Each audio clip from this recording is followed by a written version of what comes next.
തുറക്കാവും കേട്ടോ. പൈപ്പ് വളരെ ചെറിയ ഇതിലെ തുറക്കാവും. ഒന്നായിട്ട് തുറക്കാൻ പറ്റുമോ? ഇല്ല, കുറച്ച് വെള്ളം ചിലവാക്കാൻ പറ്റും. അത് തുറക്കുമ്പോൾ ആദ്യം നമ്മൾ ശ്രദ്ധിക്കേണ്ടതാണ് വെള്ളം വളരെ മിതമായ രീതിയിൽ ചിലവഴിക്കും. നമുക്ക് ആവശ്യമില്ലാതെ ഒന്നായിട്ട് പൈപ്പ് തുറക്കാൻ പാടില്ല. മനസ്സിലായോ? അത് 4ാം ക്ലാസ്സിൽ നമുക്കൊരു ഹദീസ് ഉണ്ട്. ആ ഹദീസ് 4ാം ക്ലാസ്സിൽ പഠിക്കും. അപ്പൊ പൈപ്പ് ചെറുതായിട്ട് തോന്നുന്നത് ആദ്യം മുൻകൈ രണ്ടൊക്കെ കഴുകുക. അതിന്റെ മുമ്പെന്താണ്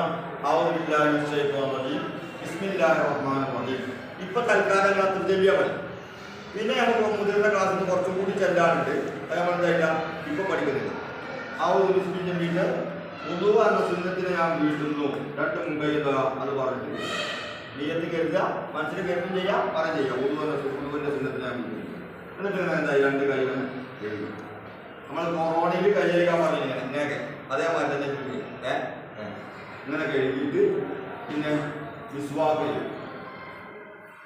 ഈ ഭാഗത്ത് 3 വട്ടം ചുരുക്കി, ഈ ഭാഗത്ത് 3 വട്ടം അത് കുത്തി പിന്നെ മൂക്കുണ്ടായോ വെള്ളം എടുത്തു. കുറച്ച് നേരം പിടിച്ചിക്കട്ടെ, ചെറുതായിട്ട് നമ്മൾ നോക്കിട്ടുള്ളൂ. അപ്പോൾ കുറച്ച് നേരം കൂടെ പിടിച്ചിക്കട്ടെ. വെള്ളം വെള്ളത്തോളം ഇങ്ങനെ വായിൽ വെള്ളം തൊണ്ടി മൂക്കിൽ കയറ്റും. വായിൽ വെള്ളം മൂക്കിലേക്ക് കയറ്റുക. അത് വീണ്ടും വായിൽ വെള്ളം കുറച്ച് മൂക്കിൽ കയറ്റി വീണ്ടും. അപ്പോൾ ഞാൻ 2 പ്രാവശ്യത്തായി വലത്തെ കൈ കൊണ്ട് തന്നെ ഇടത്തെ കൈ കൊണ്ടാണ് ചീറ്റുണ്ട്. അടുത്ത കൈ കൊണ്ട് എന്നിട്ട് അത് കഴിഞ്ഞിട്ട് ഉദു എന്ന ഫർദ്, ഇതാണ് മെയിന്. ഇത് മറക്കാൻ പാടില്ല. ഉദു എന്ന ഫർദിനെ ഞാൻ വീട്ടുന്നു. ഇത് മറന്നു കഴിഞ്ഞാൽ ഉദു ശരിയാവും. ഈ നിയ്യത്ത് മനസ്സിൽ കരുതൽ നിർബന്ധമാണ്. വായോട് പറയൽ സുന്നത്തുമാണ്.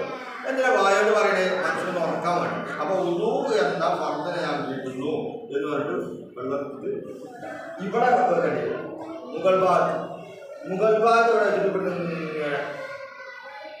ഇത് അല്ലാതെ ഇവിടുന്ന് വെള്ളം ഇവിടെ വെച്ചിട്ട് ഇങ്ങോട്ട് തേക്കല്ല, എന്നിട്ട് മേലക്ക് തേക്കല്ല. പിന്നെ ഇവിടെ വെള്ളം എടുക്കുക, തലയുടെ മുകൾ ഭാഗത്ത് വെക്കുക, ഇങ്ങനെ ചുരുക്കുക.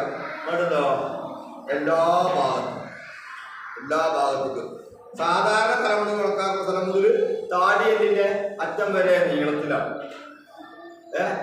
ഒരു ചെവിക്കുറ്റി മുതൽ ഈ ചെവിക്കുറ്റി വരെ അകലത്ത്. അപ്പൊ ഇതിന്റെ അടിയിലുള്ള എല്ലാ സ്ഥലവും ഇവിടെ എന്താ 3 വട്ടം അതും ഒരു വട്ടം നീയത്തിച്ചാൽ മതി. ഫസ്റ്റ് നീയത്തിച്ചാൽ മതി. പൊതു വന്ന പറഞ്ഞാൽ വീട്ടുന്ന നീയത്തിച്ച് 6. പിന്നെ 2 കൈയും മുട്ട് ഉൾപ്പെടെ വലത്തെ കൈയാണ് ആദ്യം കഴിക്കുക. ഇങ്ങനെ കഴിഞ്ഞിട്ട് ഇവിടെ കൈ കഴിക്കുമ്പോൾ കുറച്ച് കയറ്റിട്ട് കഴിക്കും. ഇങ്ങോട്ട് കേൾക്കണം. അത് കഴിഞ്ഞിട്ട് ഇവിടുന്ന് അങ്ങോട്ട് കേൾക്കണം. അപ്പോൾ ഇങ്ങനെ കഴിഞ്ഞിട്ട് മുട്ടിന്റെ ഇവിടെ ചുരുങ്ങിയ സ്ഥലം ഉണ്ടാവില്ല, അതൊക്കെ ശരിക്കും സൂക്ഷിച്ച് കേൾക്കണം. ഓക്കെ, സൂക്ഷിച്ച് കേൾക്കണം.